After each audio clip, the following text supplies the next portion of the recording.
Nakumpiska mula sa isang lalaki ang iligal na baril at bala matapos na ihain sa kanya ang isang search warrant sa mismo nitong tahanan sa barangay Upper Bicutan, Taguig City.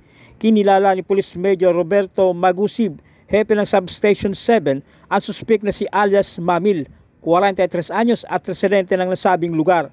Ayon kay Police Major Magusib, dakong alas 2 ng hapon nang ihain ng kanilang hanay ang search warrant laban sa suspek ng datnan itong natutulog sa rooftop, subalit nanlaban ito at tinangkang saksakin ang isa sa 5 pulis na agad lamang napusasan para isilbi ang search warrant. Na-recover ng seizing officer ang isang caliber 38 na baril na may kasamang 6 na bala.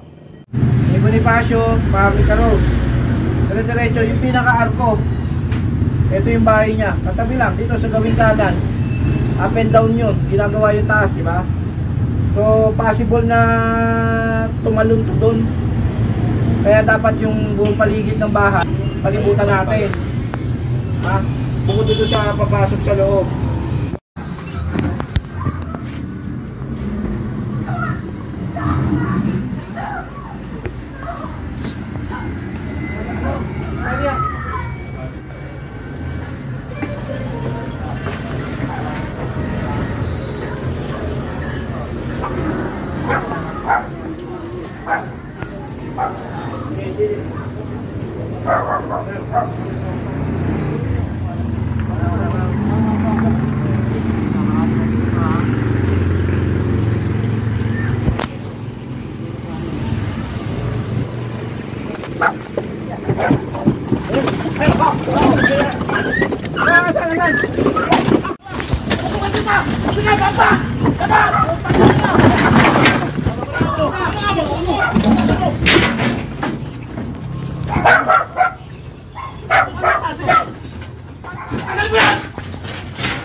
Sakal! Posas! Posas, kaya mo? Oo.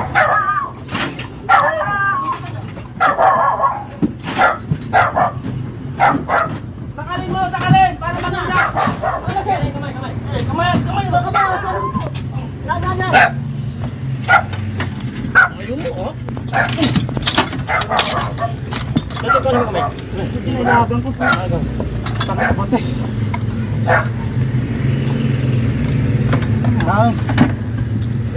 Relax ka lang. Huwag kang masyadong ano.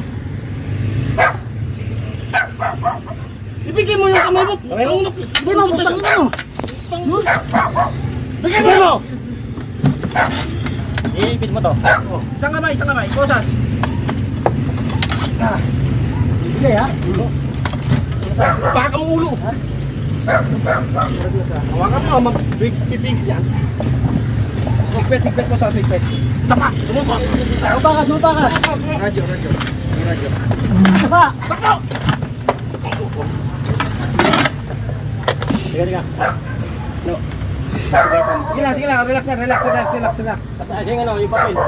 Sige, hindi ako nilaban. Ano masyadong ano? Mga pulis na kaharap mo, nanalaksa ka pa. Ano pangalan mo? Magal Food.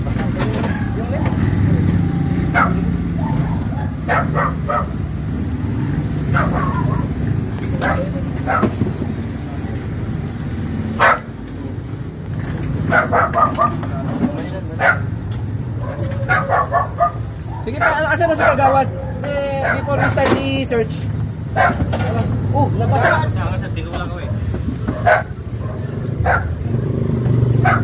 Sige. Una mo na lang din kasi nag-resist. So yung ating mga dokumento nabasa. Patawag na si Kagawad.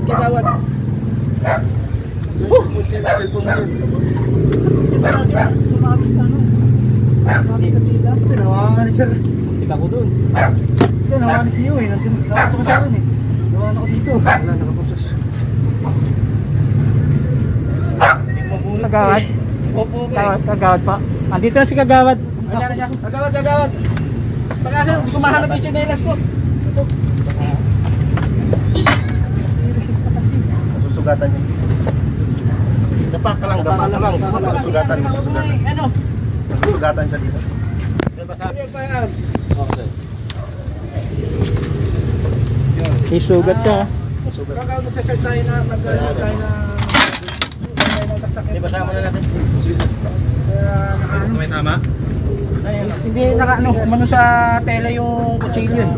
Tayo pakikuha yung kutsilyo kasi kasama sa ano natin yan. Iyan. Mag-lapse mo ba, no? Bigla kami, biglang hindi nasaksak yung pulis natin. Mag-lapse mo ka ng ebidensya. Yan, ito, ilapit nyo muna siya, ilapit nyo muna dito para babasahin yung ano. Hindi kaya sir, dito na lang sir. O sige, sige, tayo nyo siya dyan, tayo nyo. Ayun nyo. Okay. Basta pati yung sexuaran natin.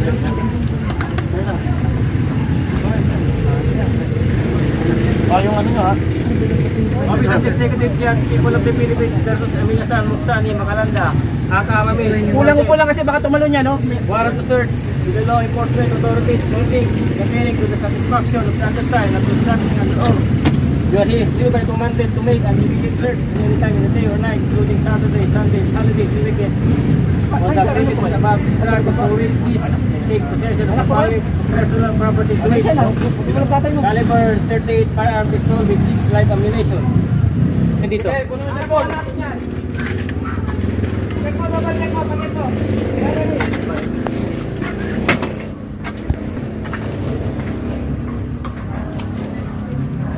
Dagdag to, dagdag to.